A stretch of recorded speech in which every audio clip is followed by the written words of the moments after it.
동력의 초당 글밭 1월 14일 토요일 진보적 보수주의자라고 반기문의 꼼수라는 어제의 글밭에 이어 오늘 또 님에 대한 글밭을 읽으려고 합니다.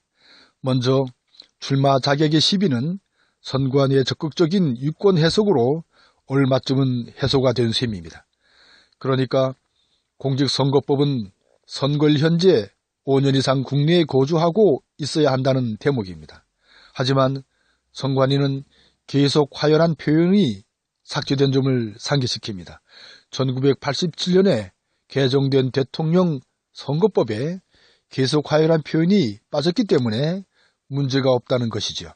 그런데 공무로 외국에 파견된 기간과 국내에 주소를 두고 일정 기간 외국에 체류한 기간은 국내 거주 기간으로 본다는 규정이 있어 문제는 그대로 남아있긴 합니다. 어제 환영 행사를 마치고 현충원 참배를 한 뒤 사당 3동에 들려 전입 신고를 했으니까요. 국내 어디에 주소를 두고 있다가 전입을 했는지 참으로 궁금한 대목입니다. 하지만 이 점도 큰 시비거리는 아닐 듯이 여겨집니다. 이보다 더 앞뒤가 맞지 않는 일이 있기 때문이죠. 그것은 1946년에 유엔 총회에서 결의된 유엔 공고문에 따르지 않는 점입니다. 공고문은 이렇습니다. 회원국들은 사무총장의 퇴임 직후 어떠한 정부직도 그에게 제한하지 않으며 사무총장 자신도 그러한 직의 수락을 삼가는 것이 바람직하다라고 권고하고 있습니다. 하물며 적극적으로 대통령에 출마하여 정부 수반이 되는 점은 심각한 문제일 수도 있으니까요. 여기에는 유엔의 북한에 대한 권고문을 어떻게 보는가 하는 점입니다. 그러니까 유엔에서 북한의 권고문을 채택하여 발표합니다.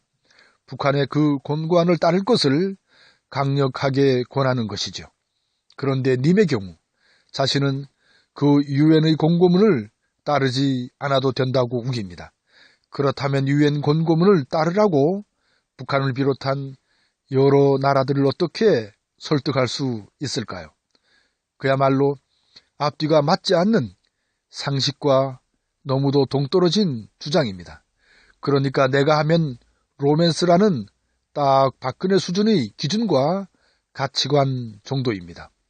여기에 더욱 심각한 문제에 부딪히게 됩니다.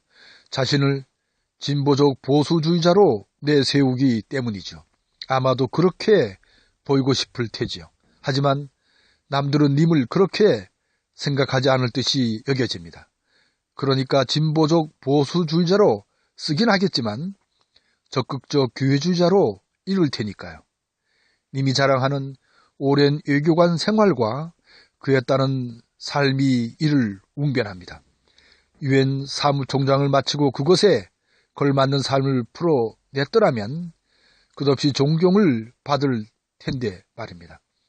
성경 말씀대로 욕심이 죄를 낳고 죄가 죽음을 낳는 과정을 그대로 지켜보게 되는 토요일이네요. 아무튼 고맙습니다.